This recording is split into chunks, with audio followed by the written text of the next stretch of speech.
Morning students and welcome back again. पिछले lecture में हमने जनरल एंट्रीज शुरू की हुई थी और अभी तक अप्रॉक्सीमेटली हमने 27 एंट्रीज डिस्कस कर ली है और उम्मीद करता हूं कि आप सबको वो एंट्रीज समझ आ रही हैं। अगर किसी को किसी प्रकार का कोई डाउट है तो आप वो डाउट हमसे पूछिए और साथ साथ इसे रिवाइज करते चलिए। तो बाकी की जो ट्रांजैक्शंस, बाकी की जनरल एंट्रीज आगे हम कंटिन्यू करते हैं। तो आज 28th वाली जो एंट्री आ जाएगी, इसमें क्या लिखा है? Mohan became insolvent. इंसॉल्वेंट का मतलब हो जाता है बैंकक्रप्ट हो जाना, दिवालिया निकल जाना, बिजनेस डूब गया, फ्लॉप हो गया। He is not in a position to pay the money. तो मोहन अब दिवालिया हो गया, इंसॉल्वेंट हो गया, उसके पास पैसा पे करने के लिए नहीं है अपनी लाइबिलिटीज के लिए, तो लाइबिलिटीज को पे ऑफ नहीं कर सकता। अब तो यहां पर आगे लिखा कि 40 paisa in a rupee is received from Mohan as final payment out of ₹2000। 40 पैसा वर्ड भी लिखा हो सकता है, 40% भी लिखा हो सकता है। तो हमने मोहन से 2000 रुपीज लेने थे। उसने कहा कि भाई, उसने हाथ खड़े कर दिए कि मैं इंसॉल्वेंट हो गया हूं, मैं इंसॉल्वेंट हो गया हूं, मेरे पास पैसे नहीं है आपको पे करने के लिए। हां, इतना यह है कि मेरे पास अभी जो परिस्थिति के अकॉर्डिंगली मैं आपको 40 पैसा मीन्स, अगर आपको मैंने ₹1 देना था, मीन्स 100 पैसा देना था, मैं आपको उसके बदले में 40 पैसा मीन्स 40% अमाउंट पे कर सकता हूं। That's it. तो 2000 का 40% अगर हम करते हैं या 40 पैसा करते हैं तो वो 800 रुपीज आ जाएगा। तो मोहन ने क्या बोल दिया कि मैं आपको 2000 के बदले में, या जितना मैंने पैसा देना था 2000 जो देना था, मैं आपको अब सिर्फ 800 रुपीज ही दे सकता हूं और बाकी का जो 1200 रुपीज है वो हमें अब नहीं मिल सकता, नहीं मिलेगा। तो वो जो पैसा हमें नहीं मिल पा रहा, उस पैसे को हम बोलते हैं बैड डेट्स। उसे क्या बोलेंगे हम? Bad debts. जो हमारे डेट्स, जो हमारे debtors, Mohan is a debtor ना, हमारे लिए मोहन डेटर है। जो मेरा डेटर है, मेरे जो डेट्स है, जब वो बैड हो जाएंगे, मेरे को पैसा मिलने की उम्मीद जब नहीं रहेगी, तो उन्हें हम बैड डेट्स कहते हैं। और बैड डेट्स बिजनेस के लिए लॉस होता है, एक्सपेंस होता है। तो we are having 3 accounts in this transaction. One is cash account, another is bad debts and the third one is Mohan. Mohan से पैसा लेना था। ठीक है, साथ साथ आप भी लिखते चलिए कि कौन सा ये कैश अकाउंट कौन सा है, बैड डेट्स कौन सा है और मोहन से अकाउंट क्या है। तो कैश अकाउंट आ जाएगा एसेट, बैड डेट्स एक्सपेंस, और मोहन से पैसा लेना था तो मोहन भी एसेट, क्योंकि वो डेटर है, उससे पैसा लेना था। हमें कैश मिला, जब हमें कैश मिलेगा तो हमारा एसेट इंक्रीज होगा, हमारा एसेट इंक्रीज होगा। ठीक है। बैड डेट्स एक्सपेंस, मेरे एक्सपेंसेस, मेरे लॉसेस इंक्रीज हो गए, मेरे को नुकसान और ज्यादा हो गया, इंक्रीज हुआ। और मोहन ने हमें पैसा दिया, जितना भी दिया, तो जिस कारण से हमारा एसेट डिक्रीज हो जाएगा। क्या होगा? हमारा एसेट डिक्रीज हो जाएगा।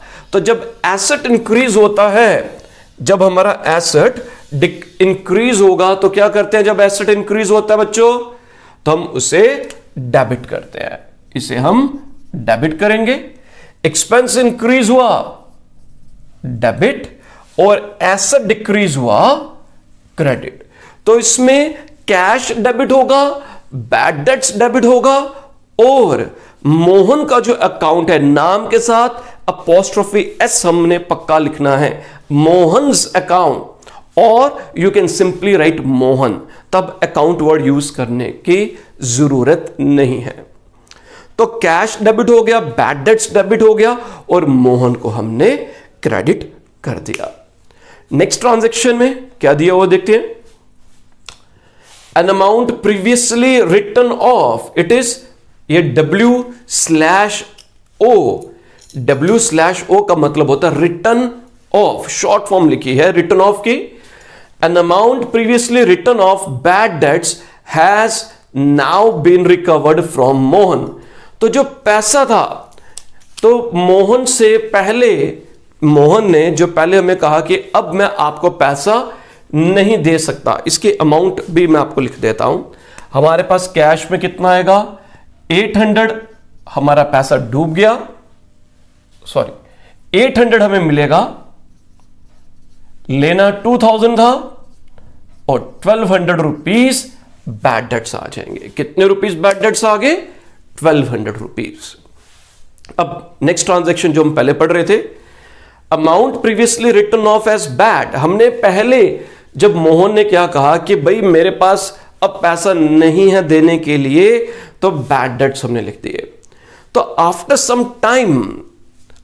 सम टाइम जब मोहन की परिस्थितियां अच्छी हो गई, उसने फिर से पैसा कमाना शुरू हो गया। अप एंड डाउन्स तो आते रहते हैं, अप्स एंड डाउन्स। तो मोहन की जब पोजीशन, उसकी परिस्थिति बेहतर हो गई, तो मोहन हमारे पास आया और उसने कहा मैंने पहले आपको पैसा पूरा नहीं दे दिया था, पैसा पूरा नहीं दे पाया था, पैसा डूब गया था। अब मोहन हमें आउट ऑफ दैट 1200 या जितना भी पैसा इसका बैड डेट्स था, आउट ऑफ दिस मोहन हमें 700 रुपीज दे के चला गया कि मेरे पास अब कंडीशंस अच्छी हैं, you can take 700 rupees from me. तो ये जो 700 रुपीज है, इसकी जनरल एंट्री अक्सर बच्चों से गलत हो जाती है। वो कैश और मोहन का नाम लिख देते हैं। यहां पर लिखा है amount previously written off bad debts has now been recovered from Mohan. तो एक अकाउंट तो कैश है, वो तो सही लिखते हैं बच्चे, और दूसरा जो अकाउंट है वो बच्चे मोहन का नाम लिख देते हैं। इधर मोहन का नाम नहीं आएगा क्योंकि मोहन का अकाउंट ऑलरेडी ऊपर खत्म हो गया। 2000 लेना था, 800 मिला, 1200 डूब गया। मोहन का चैप्टर क्लोज, मोहन का चैप्टर ऊपर ही क्लोज हो गया। जब उसने 2000 हमने लेने थे, 800 दिया, 1200 नहीं मिला, हमने उसका अकाउंट क्लोज कर दिया, पेज फाड़ दिया, खत्म कर दिया। असल में नहीं करेंगे ऐसे कि मैंने ऐसे बोल दिया कि पेज फाड़ दिया तो सच्ची में बुक्स ऑफ अकाउंट से पेज ही फाड़ दिया। कहने का मतलब आ गया कि हमने उसका अकाउंट खत्म कर दिया, क्लोज कर दिया, अब उसके साथ कोई लेना देना नहीं है। मोहन अब हमारे पास आया और उसने कहा कि मैंने 700 रुपया, मैंने आपको पहले कुछ 1200 देना था, नहीं दे पाया था, आप 700 रुपीज ले लीजिए। तो ये जो 700 रुपीज मोहन हमें देकर गया, किस में से, जो पहले बैड डेट्स हो गए थे, जो पैसा हमारा पहले डूब गया था, आउट ऑफ दिस मोहन ने हमें पैसा दिया। हमें कौन सा पैसा रिकवर हुआ? हमें बैड डेट्स का पैसा, हमें बैड डेट्स का पैसा रिकवर हुआ। तो इससे हम क्या लिखेंगे, जो पहले बैड डेट्स थे अब वो रिकवर हुए। जो पहले बैड डेट्स थे अब वो हमें रिकवर हुए, तो इसका नाम बैड डेट्स रिकवर्ड अकाउंट आ जाएगा। इसका नाम बैड डेट्स रिकवर्ड अकाउंट आ जाएगा। बिल्कुल सिंपल तरीके से समझा रहा हूं कि ये जो पैसा हमें मिला, ये कहां से मिला, कौन सा पैसा मिला? तो भाई जो ऊपर बैड डेट्स थे वही पैसा मिला। तो जो पहले बैड डेट्स थे अब वो रिकवर हो गए, तो अकाउंट क्या बन गया? Bad debts recovered account. Very simple. तो अब इसमें हमारे पास कैश कौन सा अकाउंट होता है बच्चे, बताइए मुझे। कैश इज एसेट और बैड डेट्स रिकवर्ड, पैसा मिला, तो ये रेवेन्यू होना चाहिए। क्या होना चाहिए? ये रेवेन्यू। एसेट इंक्रीज हुए, रेवेन्यू इंक्रीज हुआ। जब एसेट इंक्रीज होते हैं डेबिट, और जब रेवेन्यू इंक्रीज होता है क्रेडिट। जब एसेट इंक्रीज होता है तब क्या करते हैं हम? डेबिट। और जब रेवेन्यू इंक्रीज होता है तब क्रेडिट। एक डेबिट और एक क्रेडिट। ठीक है जी। नेक्स्ट ट्रांजैक्शन बहुत सिंपल ट्रांजैक्शन है और एक बहुत इंपॉर्टेंट कंसेप्ट भी इसके बीच में छुपा हुआ है। Goods costing ₹3000 sold for ₹3500। 3,000 रुपए की गुड्स थी जिसकी कॉस्ट 3,000 थी, उसको हमने 3,500 रुपीज में बेच दिया। अभी तक हमने सेल्स की पहले भी एंट्री की होंगी, समझाई होंगी मैंने आपको, और उसमें सिंपल लिखा होगा गुड्स सोल्ड फॉर ₹3,500, यही लिखा होगा। Goods sold for cash 3,500, goods sold to Rahim 3,500। तो वहां पर वर्डिंग अलग थी, यहां पर थोड़ी सी वर्डिंग चेंज हो गई। तो थोड़ी सी भी वर्डिंग चेंज हो गई, बच्चे घबरा गए। अब यहां पर क्या आ गया, कॉस्ट वर्ड लिख दिया, गुड्स कॉस्टिंग 3,000 सोल्ड फॉर 3,500। तो बच्चों के दिमाग में सीधे क्या जाता है, 3,000 की चीज 3,500 में बेची, 500 रुपीज प्रॉफिट हो गया, तो प्रॉफिट भी लिखना चाहिए। तो बच्चे इसमें प्रॉफिट भी लिख देते हैं। जब हम गुड्स जिन गुड्स में हम डील करते हैं, बिजनेस करते हैं, तो जितने की खरीदते हैं वो पूरी अमाउंट परचेजेस में, जितने की बेची पूरी अमाउंट सेल्स में।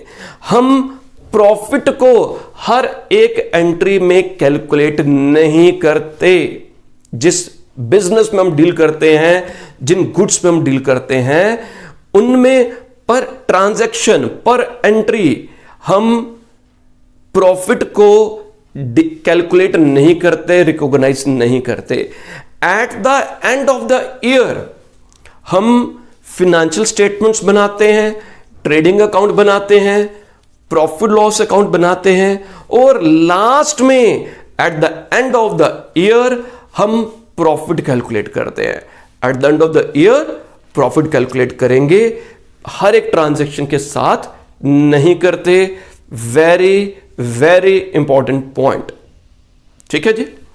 तो यहां पर दो ट्रांजैक्शंस, दो अकाउंट्स इन्वॉल्व हैं। हमने गुड्स बेची, कैश पर बेची, एक कैश अकाउंट और दूसरा सेल्स अकाउंट। तो कैश क्या हमारे लिए, कैश इज एसेट,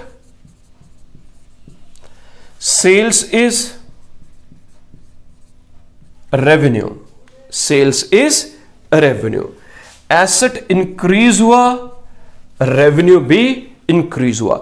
जब हमने गुड्स बेची, पैसा आया, तो कैश क्या है, it is asset. Asset increase हुआ, अगर एसेट इंक्रीज होगा तो डेबिट, रेवेन्यू इंक्रीज होगा तो, रेवेन्यू इंक्रीज होगा तो क्रेडिट आ जाएगा, ठीक है।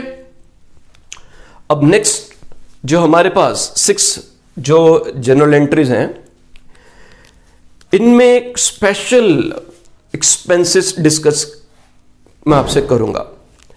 ऑलरेडी मैंने इनका कंसेप्ट समझाया हुआ है, थ्योरी बेसिस ऑफ अकाउंटिंग मेरे ख्याल से हेडिंग होगी चैप्टर की, जिसमें मैंने एक्रूअल बेसिस और कैश बेसिस आपके साथ डिस्कस किया हुआ है।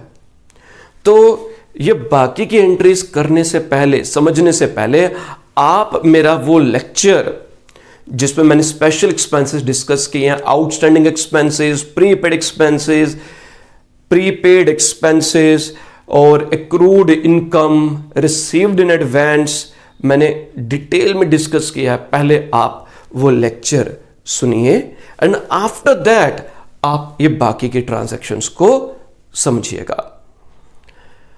तो स्टिल मैं साथ साथ पुराना वाला भी रिवाइज करवा दूंगा, बट आपने वो लेक्चर पक्का गो थ्रू करना है। अब आ जाइए, यहां पर क्या लिखा है, salaries of the current year outstanding. Outstanding का मतलब मेरी इस साल की जो सैलरीज थी, करंट ईयर की जो सैलरीज थी, मेरा अकाउंटिंग ईयर क्लोज हुआ, मेरा मंथ क्लोज हुआ, मैंने वो सैलरीज अभी तक पे नहीं की। मैंने पे करनी थी बट किसी वजह से, कोई भी कारण, कोई भी रीजन हो सकता है, मैंने वो सैलरी पे नहीं की, मैंने वो सैलरी पे नहीं की। तो मेरे लिए वो बोझ है, मेरी रिस्पॉन्सिबिलिटी है, मेरी लायबिलिटी है वो सैलरी पे करना, ठीक है। वो सैलरी पे करना मेरे लिए क्या है, लायबिलिटी है। तो हमारा एक अकाउंट यहां पर जो होगा, that will be outstanding salaries account, outstanding salaries account. अब जिन बच्चों ने एक्रूअल कंसेप्ट पढ़ा होगा, एक्रूअल कंसेप्ट अब इधर यूज होगा। तो मैं इसलिए पहले भी लेक्चर्स में बताया था कि बेसिक्स बहुत ही इंपॉर्टेंट है। अगर बेसिक्स नहीं आते होंगे तो यहां पर गाड़ी को धक्का मारना पड़ेगा। एक्रूअल कंसेप्ट क्या कहता है? हमारी जो अकाउंटिंग है वो एक्रूअल बेसिस पर होती है। एक्रूअल बेसिस का मतलब क्या जाता है कि हमने जब अपना अकाउंटिंग ईयर क्लोज करना होगा at the end of the year, तब जब हम फिनेंशियल स्टेटमेंट्स बनाते हैं तो हमें वो सब खर्चे और सब इनकम्स लेनी होंगी, अकाउंट फॉर करनी होंगी जो हमारे करंट ईयर से रिलेटेड हैं। वो सब खर्चे चाहे हमने पे किए हैं या नहीं किए, तो जो खर्चे हमने पे नहीं किए उसको भी हमने प्रॉफिट एंड लॉस अकाउंट जब बनाएंगे, ट्रेडिंग अकाउंट बनाएंगे, जो बाद में डिस्कस करूंगा, अभी इसका कोई यूज नहीं है। प्रॉफिट निकालने के लिए मैंने एक साइड इनकम लिखी, एक साइड खर्चे लिखे। जब मैंने खर्चे लिखने हैं तो जो मैंने पे नहीं भी किए मुझे वो भी खर्चे लिखने होंगे। ये एक्रूअल कंसेप्ट कहता है, ठीक है। और जब हमने अकाउंटिंग ईयर को क्लोज करना होगा, हमने करंट ईयर के ही, हमने जब प्रॉफिट निकालना है हमने करंट ईयर के ही खर्चे और इनकम लेनी है। हमने ना पिछले साल का कोई खर्चा लेना है, ना पिछले ईयर की कोई इनकम इस करंट ईयर में लेना है, ना ही फ्यूचर का कोई एक्सपेंस और इनकम को अपने बुक्स में शो करना है। हमें सिर्फ और सिर्फ जिस ईयर के हम अकाउंट्स बना रहे हैं उसी ईयर के खर्चे और इनकम्स को लेना होगा। So we are having one is salary of the current year outstanding. Salary मेरी ड्यू हो गई, मैंने पे करनी थी बट पे नहीं कर पाया, तो salary is expense for me, एक सैलरी अकाउंट आ जाएगा। और दूसरा हमारे लिए आउटस्टैंडिंग सैलरी अकाउंट आ जाएगा। एक सैलरी अकाउंट और दूसरा आउटस्टैंडिंग सैलरी अकाउंट आ जाएगा, ठीक है। तो सैलरीज क्या है हमारे लिए? सैलरीज इज, ऊपर आ जाओ, salaries is expenditure, salary is expense और outstanding salary is liability. Outstanding salary is liability. तो सैलरीज जो एक्सपेंस है वो इंक्रीज हुआ, लायबिलिटी भी इंक्रीज हो जाएगी, लायबिलिटी भी इंक्रीज हो जाएगी। जब एक्सपेंस इंक्रीज होता है, मैंने क्या बताया था आपको, जब एक्सपेंस इंक्रीज होता है डेबिट करते हैं, और जब लायबिलिटी इंक्रीज होती है उसे हम क्रेडिट करते हैं, उसे हम क्रेडिट करते हैं। एक्सपेंस इंक्रीज हुआ डेबिट, लायबिलिटी इंक्रीज हुई क्रेडिट, ठीक है। नेक्स्ट जो ट्रांजैक्शन है, salaries of the previous year paid ₹30,000। पिछले साल की जो सैलरी थी, जो सैलरी हमारी प्रीवियस ईयर की है, उससे हमने पे किया करंट ईयर में ₹30,000। कितना पे किया? 30,000। So we are having two accounts. जो पिछले साल की सैलरी थी, जो अभी तक पे नहीं की, जो पिछले साल की सैलरी थी अभी तक हमने पे नहीं की, वो हमारे लिए आउटस्टैंडिंग सैलरी बन जाएगी। क्या बन जाएगी? Outstanding salary. तो एक आउटस्टैंडिंग सैलरी आ गई, और पे किस फॉर्म में की? कैश के फॉर्म में की। किस फॉर्म में पे की? कैश की फॉर्म में पे की। तो outstanding salary, this is my liability, this is my liability. और कैश क्या है? Cash is my asset. Cash क्या है? एसेट है। लायबिलिटी पे ऑफ कर दी तो लायबिलिटी डिक्रीज होगी, लायबिलिटी डिक्रीज होगी। और किस फॉर्म में पे की? कैश की फॉर्म में पे की, तो कैश भी डिक्रीज हो जाएगा, कैश भी डिक्रीज हो जाएगा। तो लायबिलिटी जब हमारी डिक्रीज हो गई तो इसे हम डेबिट करते हैं, और एसेट डिक्रीज होगा तो उसे हम क्रेडिट करते हैं, उसे हम क्रेडिट करेंगे। Next transaction, salary of the next year paid 10,000। जो आने वाला ईयर है मैंने उसकी सैलरी पे कर दी, आने वाले ईयर की सैलरी पे कर दी, और जो पहले सैलरी पे कर दी that is salary paid in advance. मैंने सैलरी एडवांस में पे कर दी, जिसे हम प्रीपेड सैलरी भी कह सकते हैं। तो प्रीपेड, मैंने एडवांस में जो पैसा पे किया होगा, खर्चे पे किए होंगे, वो हमारे लिए एसेट बन जाता है। तो वो क्या बन जाता है? एसेट बन जाएगा। तो prepaid salary is asset, prepaid salary is asset. और किस फॉर्म में पे किया? कैश में पे किया। कैश भी एसेट है, कैश भी एसेट है। तो जब एसेट इंक्रीज हुआ और कैश डिक्रीज हुआ, यहां पर जो हमारा प्रीपेड सैलरी है, एसेट है, वो इंक्रीज हो गया, और कैश एसेट है वो डिक्रीज हो गया। जब ये इंक्रीज होगा डेबिट, और एसेट डिक्रीज हुआ तो credit. Next transaction, rent of the current year due but not received. जब हमारी इनकम ड्यू हो जाती है बट अगर मिली नहीं होगी, उसे हम एक्रूड इनकम बोलते हैं। एक्रूड इनकम का मतलब ड्यू बट नॉट रिसीव्ड, और वो एसेट बन जाता है, वो एसेट होगा। मैंने बच्चों को पढ़ा दिया, मैंने अपनी ड्यूटी कंप्लीट कर दी, मैंने उनको ट्यूशंस, उनको क्लासेस दे दी, उनकी अभी तक फीस मेरे पास नहीं आई, तो they are my asset because I am suppose to take money from them. मैंने उनसे पैसा लेना है, तो वो एक्रूड रेंट जो होता है वो एसेट बन जाएगा। एक्रूड रेंट क्या बन जाएगा? एसेट बन जाएगा। और रेंट जो है मेरे को मिलना था बट अभी तक मिला नहीं है, रेंट जो मुझे मिलना था अभी तक मिला नहीं है, ये जो रेंट होता है ये रेवेन्यू है। क्या है ये? रेवेन्यू। यहां पर क्या लिखा? रिसीव करना था, rent of the current year due but not received. मैंने रिसीव करना था बट अभी तक रिसीव नहीं हुआ।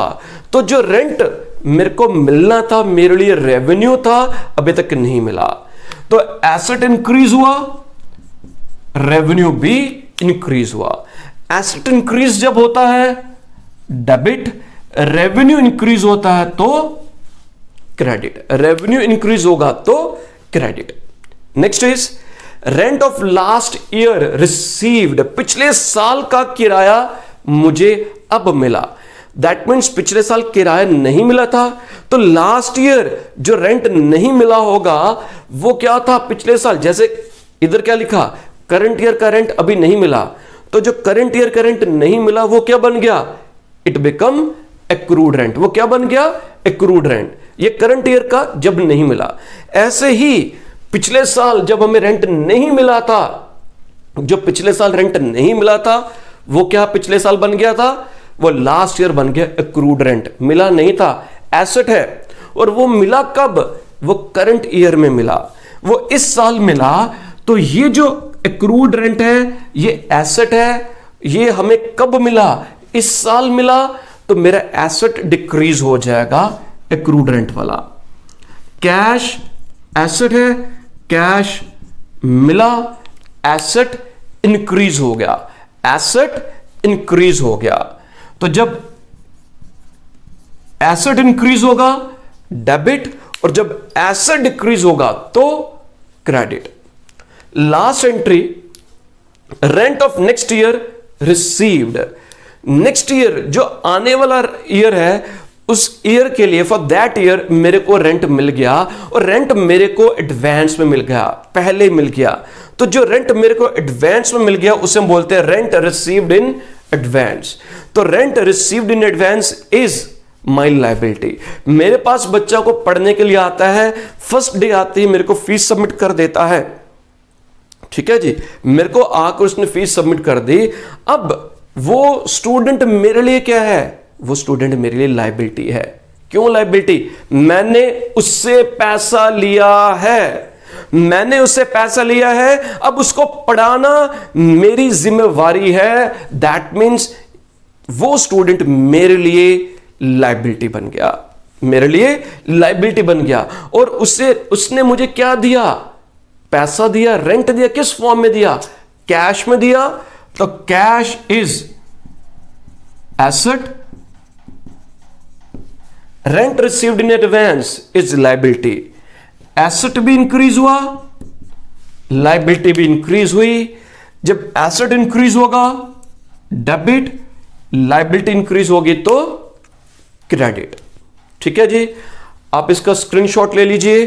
ठीक है, नेक्स्ट लेक्चर में आप लोगों को कुछ और ट्रांजैक्शंस, कुछ और जनरल एंट्रीज आपको मैं सिखाऊंगा।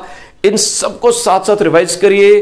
कोई डाउट है मोस्ट वेलकम, साथ साथ पूछोगे, दिक्कत नहीं आएगी। अगर आप इसको साथ साथ नहीं पढ़ेंगे, पाइल अप होता जाएगा, बर्डन आपका बढ़ता जाएगा, तो आगे जाकर आपको दिक्कत आएगी। टाइम बहुत ज्यादा भी नहीं है और बहुत कम भी नहीं है, तो हम इसे जितना जल्दी हो सके पहले एक बार कवर अप कर लें, ताकि हम इसको एक बार दोबारा रिवाइज भी कर सकें। Okay, thank you, bye bye, take care, have a nice time.